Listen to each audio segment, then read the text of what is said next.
actually interesting that you talk, Drew, about what we just talked about with botanical balance. And I think I showed this graphic when we were doing botanical balance, pretty much to show what Neolife is all about, and that we're actually there to provide solutions to various global trends and how we do a good job about that, ending the trend of poor health and poverty.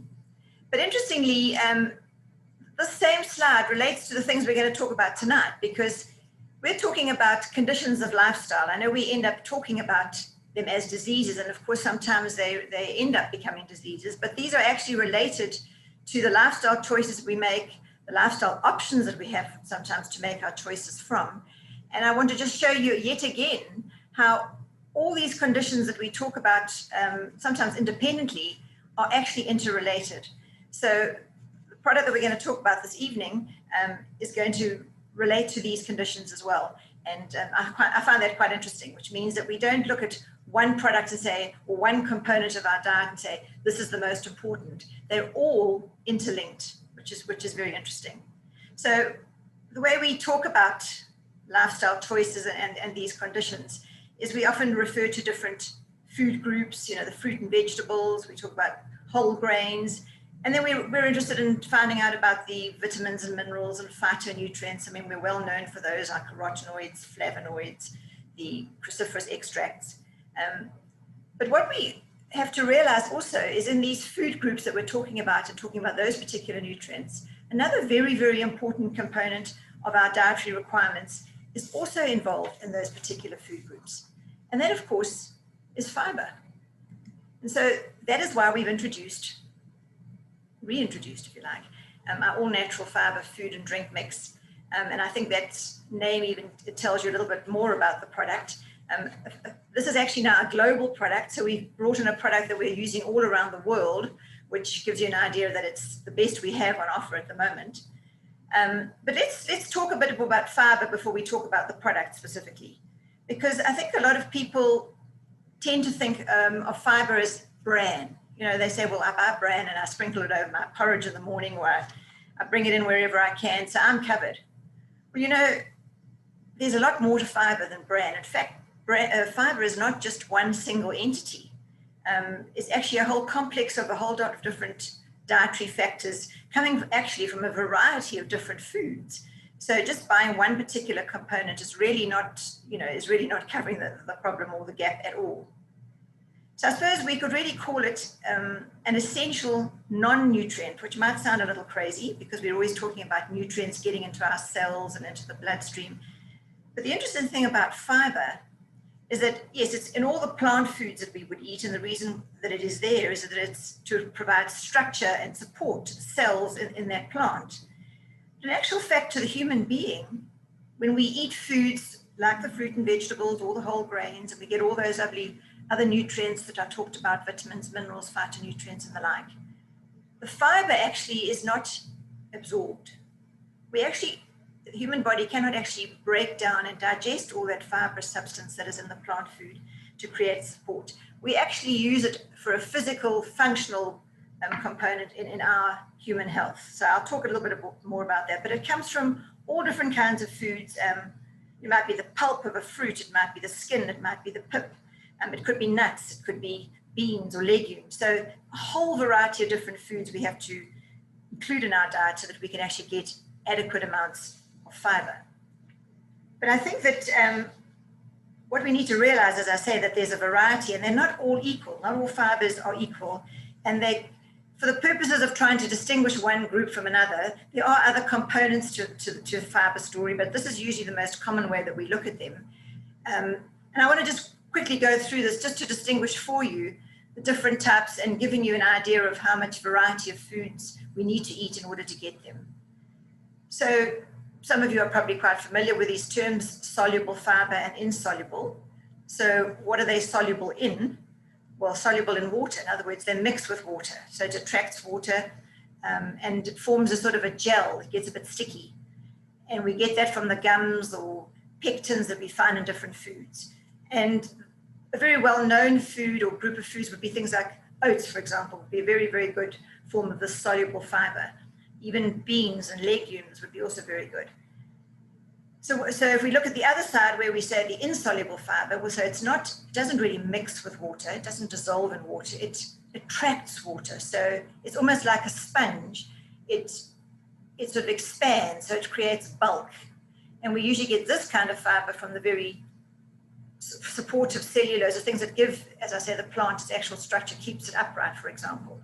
So those are the different groups, soluble and insoluble, soluble in water so that it mixes with it and becomes gelatinous, or it doesn't mix with it, but it attracts it and actually it swells into sort of like a big sponge.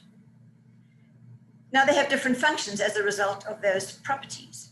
So if we look again at the soluble one, the sort of sticky one, the gelatinous one, you'll see that because it's sticky, and now this is a natural thing, it's not something that's been creating artificially by using a product, for example. This is what happens with our foods if we eat them. So when they get a bit sticky, even at the level of the stomach, for example, the foods that we're eating and the nutrients that we're eating alongside that fiber will actually obviously be sort of enmeshed with that fiber. And so the nutrients will be released more slowly from that sort of mesh or that gelatinous substance. And that's a good thing because it keeps us fuller for longer. But if we just think about what we just talked about the other day with botanical balance and wanting to regulate blood sugar levels, for example, because that stickiness is there, the actual foods are released from that stickiness into the bloodstream. They get digested and absorbed in a more moderate and a slower fashion, in a more sensible fashion for the body, if you like. So even though there's maybe a lot of glucose available to the body, it will only be released slowly. So it gets into the bloodstream and then it requests just a small amount of insulin in a moderate, regulated way. And that way we regulate blood sugar as well by enabling ourselves to have enough soluble fiber in our diet. Plus, of course, that sense of fullness is there also, so it satisfies us for longer. But I'll talk a little bit more in detail about these different things, blood cholesterol, for example, just now. So that's the one group where the soluble fiber dissolves in the water, becomes gelatinous, and adds its influence to the way we digest foods and the way we feel and how our bodies respond. And as I say, the insoluble one, which swells up a bit like a big sponge, obviously creates bulk.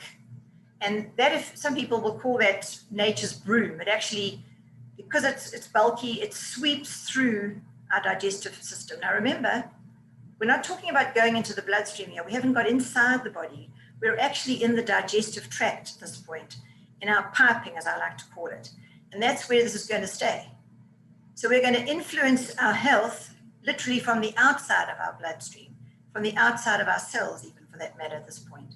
So this broom effect, or this, because it's bulky, it actually sort of sweeps anything in front of it down through the piping right to the end where we want to actually eliminate, because that's the 6th stage of digestion, is elimination. And this is where fiber does play a big part, and an important one. So 2 different types of functions, if you like, both happening in the piping and gotten from different food sources, so that we have to eat a variety of fruit and vegetables, as you can see, legumes, beans, and also, of course, whole grain substances. Things that haven't been polished and processed, so brown rice, wild rice, whole wheat, bread and substances, vegetables with their peels, for example. All of that is going to contribute to our fiber intake. So let's look at those individual things and see why fiber is actually important in our diet. And I'm just going to go through a few of them very quickly just to give you a sense of how important this is.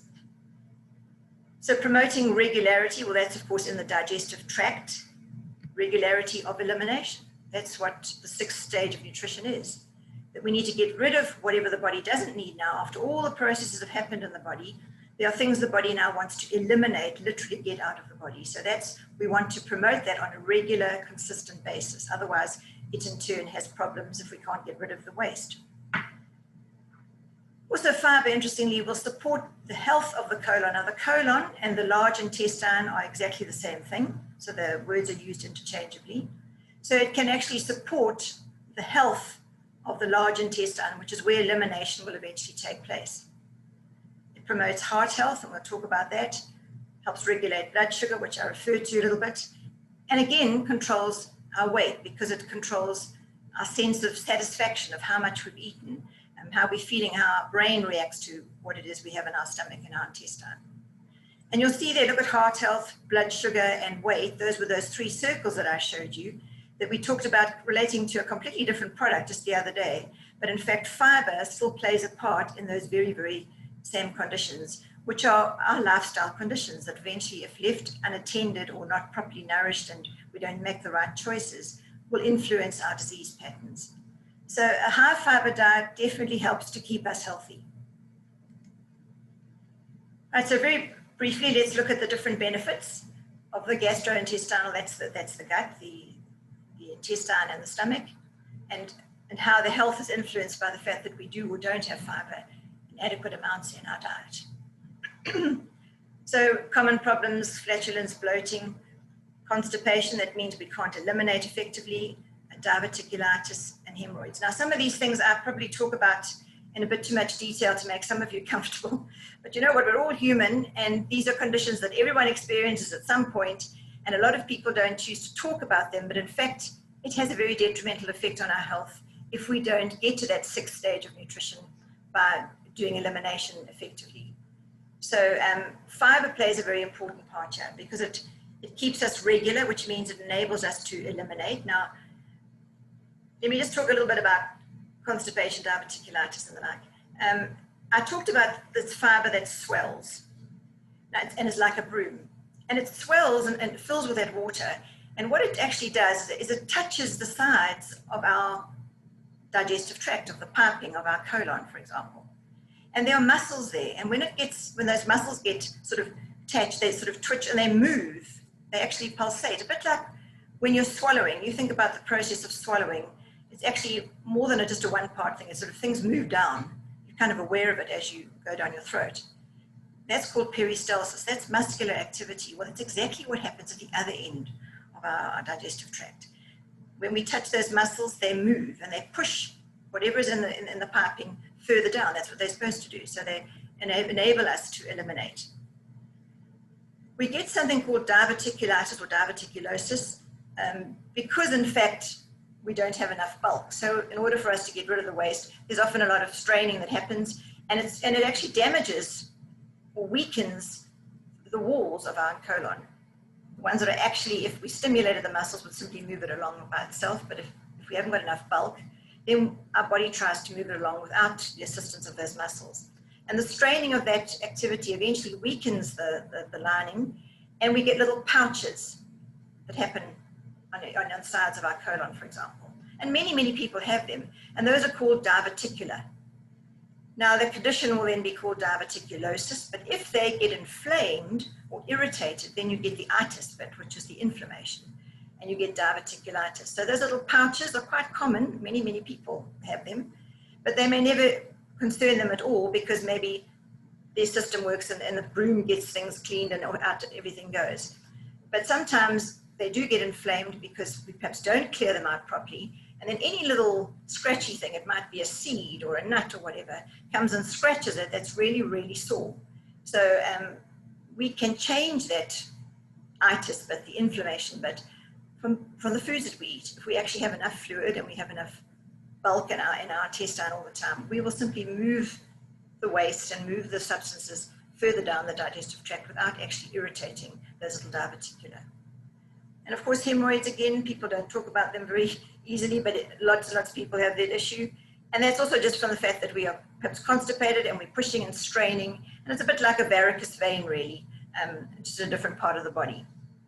So those are all related to the fact that we don't have enough bulk in our intestine at the time, but we're trying to simply move natural waste through the piping and out the other end. So the fiber keeps us regular because it enables that bowel movement to happen. It reduces the pressure that I was talking about and the discomfort that comes with it. And interestingly, this fiber, we've been talking a lot about different bacteria and how important they are. We talk about probiotics. We've got a product called Acidophilus Plus, which literally delivers bacteria to our colon, for example.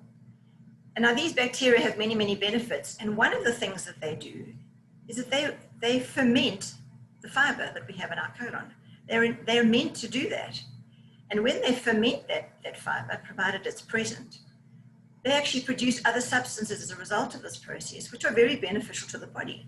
They're very beneficial to the colon itself, but also to other aspects and other parts of the body. The thing that they benefit the colon with is when they're fermenting this fiber, they create substances that give energy to the cells of the colon, for example. So that enables them to do their work properly. It also makes sure that those cells are very tightly packed so that we don't have little gaps in those cells, that things that are supposed to be now waste and getting out the body are actually getting back into the body. So very important that this substance called fiber, which is really, as I say, a non-nutrient, and we tend to dismiss or just talk about it as bran, is actually a very, very important component of so many aspects of our well-being. And those little bacteria, they also need the fiber as well. So that's what's happening in our gastrointestinal tract in terms of an actual elimination. We talked about heart health and common problems with heart health, of course, stroke, high blood pressure. But the thing here that we're interested in is cholesterol. And without getting too complicated, but it's usually the soluble one, the sort of slightly sticky one, that enables us to actually remove some of the substances they're called bile acids. And I'm only mentioning them because the body actually needs them, and usually the body recycles them, it reabsorbs them. But when there's fiber around, it actually takes these bile acids and it eliminates them along with the waste. But they're not lost to the body, because what the body says is, okay, I still need these bile acids, but because I didn't get them at that level, I didn't reabsorb them, I'm simply going to use my levels of cholesterol that I have in my blood and manufacture them. So the fiber actually gets them out the body. The body really wants them, and it would have recycled them if the fiber hadn't been there. But that's not a problem. We've got cholesterol in our blood. Remember, we manufacture much more cholesterol than we ever eat. And sometimes that's just simply a problem in people's bodies. So we now use our cholesterol to make these bile acids. So that's the way we keep balance. We utilize cholesterol, make the bile acids, and the cycle continues. And fiber enables us to regulate our blood levels of cholesterol in that way. Again, we talked about this glycemic response and regulating our blood sugar, and we talked the other day about the fact that we don't know that we necessarily have diabetes. There's a whole process that happens before we get there. We can become insulin resistant, we get pre-diabetic. In other words, our blood glucose levels can be out of balance, simply because we're making such strong demands on our mechanisms in our body, of our biochemistry. If we could all just slow that down and regulate it, as I said, in a moderate sort of way, we wouldn't be making our pancreas tired, and we wouldn't be upsetting the balance in our bodies. So this is exactly where fiber can play a part. Because as I said, it becomes slightly gelatinous, even at the level of the stomach. The foods that we are eating are slowed down. The actual emptying of the stomach and the actual release of those foods and the glucose into the bloodstream is actually slowed and regulated. So the demand for insulin is slow and regulated. So we don't have any panic in the body. And that way we keep our sugar levels a lot more balanced and the whole process a lot more moderate, simply by eating the right amount of fiber on a regular basis. And then, of course, as you saw with one of those other circles, interconnected with the health of our sugar levels, the health of our heart. Of course, a common denominator here is that many of us are overweight, and that comes with its own problems. And for various reasons, people are overweight. But the benefit of fiber is that it promotes this bulking effect. It slows down the release of food, so we feel fuller for longer. We're actually more satisfied for longer. The signals that come from our gut to our brain and back again are, very well controlled. The brain is saying, gee, you sound like, if you've got enough food, there's no panic here. And so you don't have the appetite that you normally would have. And your sugar levels as well are not going up and down, creating hunger as well. So it encourages the body to burn fat as a source of energy. And also typically fiber-rich foods, if you think of fruit and vegetables, they're not very high in calories or kilojoules. So they are beneficial to you in your health, but they're also not adding a whole lot of energy that you're not going to use, that adds to our weight gain. So something, as I say, as simple as fiber is adding to all the other components and all the other products that we have, that we are trying to influence these diseases of lifestyle and end the trend of poor health in our lifestyle choices. So let's just look about how much fiber we actually need, because this is quite important to understand the relationship of what you're actually eating and the numbers, because sometimes the numbers don't sound that very impressive. But we're required to have, it's considered that we should have somewhere between 25 to 35 grams, male and female, depending, you know, women more, a little bit less, men a bit more. But that looks like a small number, but it's actually not that easy to achieve. And, you know, just to be a bit dramatic, if you had to get 25 grams, you'd have to eat those 20 bananas or 10 slices of bread or 20 cups of maize meal porridge to be able to achieve 25 grams. But if we were simply just looking at ordinary everyday food that we eat, and even when you're trying really hard, maybe you're having 3 or 4 vegetables, perhaps you're having 2 slices of whole wheat bread or maybe some brown rice, you're having even some legumes and a bit of fruit, perhaps 2 portions of fruit. Even when I add all that up, it probably only comes to about 19 or 20 grams of fiber, even though it's a pretty good menu for the day. So actually it's not that easy to achieve even the 25 grams that we're required to do. You've really got a plan. And as I constantly say, and the more I realize how important supplementation is because we can do it on a daily basis, because these recommendations are for us to do on a daily basis. And so, as I've said before, many of us will say, oh, well, I eat fruit, or I eat, you know, whole grains and what have you, but we don't do that in the right amounts every day of the week. And that's where the gaps start to increase. So having some supplementation that can just fill that gap for you, just make sure that you are complying with all the dietary recommendations that are considered to make us healthier and happier along the way. So let's look then at what we've introduced. So it's a concentrated fiber form in a powder, very, very finely textured powder from 12 different food sources. So it's not just about a little bit of bran, it's 12 different food sources that we've gone to. And each serving will provide you with 8 grams. So now when that number, while it looks small, is actually 1/3 of what's required for your daily intake. So just in one scoop, because that's all it requires, is you will actually get 8 grams of fiber. And there you'll see we've done the split. So we've got the soluble and we've got the insoluble. You know, the soluble is 2 grams, 2.5 grams. That's when it starts to have an influence on people's health. So here we're adding it in, and you're obviously going to eat other foods in the day. So you're going to get a really good spread if you're making an effort to eat properly and you're making sure that you cover all the bases. This 8 grams with a split of 2 soluble and 6 insoluble is a huge benefit to the way our body is going to work. What we've also done in this product is we've added a little bit more protein from whey, which adds a little bit of quality protein. Not that this is a protein-rich product by any means, but the whey protein also adds more flavor to this product. And so it actually has a very pleasant taste. It's not a very strong taste, but it's very pleasant. And we've added a little bit of fructose. Remember, fructose is a natural fruit sugar. And that we've just added there again for a little bit of flavor. So we've enhanced this product. And so you'll see that it's an all-natural fiber product, but it's a food and drink mix. So you can actually even have it on its own. So a balance of soluble and insoluble fibers, as I pointed out, from the natural whole food sources, 12 different sources.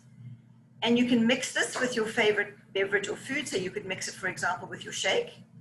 You just add 1 scoop and you're getting an additional 8 grams. And if you're having the shake and then you're having this fiber, you're actually getting 13 grams of fiber in 1 meal. And when you've heard about all the things that fiber does, that is a huge benefit to our health. But it's also, you can actually add it also, of course, to baking. You know, you can actually substitute some of the flour and you use the fiber blend here that you've got, these all natural fiber, and you can actually mix this with your baking and any other foods or sauces or whatever casseroles that you're making. But it's also a standalone product. It's not gritty, it's not granular, it's very, very finely textured. And when you mix, you can mix it just with water. It's quite pleasant, but certainly mixing it with even milk or a fruit juice, as I say, it doesn't give you that gritty sensation. It's very, very smooth and actually quite silky. It's actually very nice. And of course, as we always attempt to do, we don't put anything artificial in there, no artificial colors, no artificial flavors, sweeteners or preservatives. We haven't added any sodium. And of course, it's also gluten-free. And I think that's very important because a lot of people who eat a gluten-free diet or choose to, not even that they have any disease issues, often steer clear of all grains and a lot of carbohydrates. And their fiber content is very, very low in their diet as a result. The fact that because a lot of people don't realize where gluten is found. It's not in every single carbohydrate in every single grain, but they tend to eliminate that mainly out of ignorance. And so their fiber intake, as I say, is very, very small. And so therefore their probiotic activity is poor. Sometimes their elimination is poor. So here you have a product that gives you all this fiber. They can still, if they choose to, eliminate some of the foods that they prefer not to eat, but they're getting a gluten-free substitute with all natural fiber food and drink mix. So we're very excited about the fact that this is in our market now. As I say, it's now our global formulation. And I think, I hope I've shown you how very important fiber is to all of us in our diet, and not that easy to achieve the required amount on a daily basis. So while we're looking at many other components of our intake and vitamins and minerals, as I say, and phytonutrients, let's not forget that amongst that mix, fiber should be right there with all the rest of them. So easy to use, easy to mix, tastes delicious, and I hope you're going to enjoy using it. Because we're all very proud of All Natural Fibre food and drink mix. And we'd like to hear from you, in fact, on all the varieties of things you're going to try to use, and how you're going to make things, and how your baking is going to taste, and certainly how your body is going to work a lot more efficiently for you. So that's what I have to share. Thanks, Drew.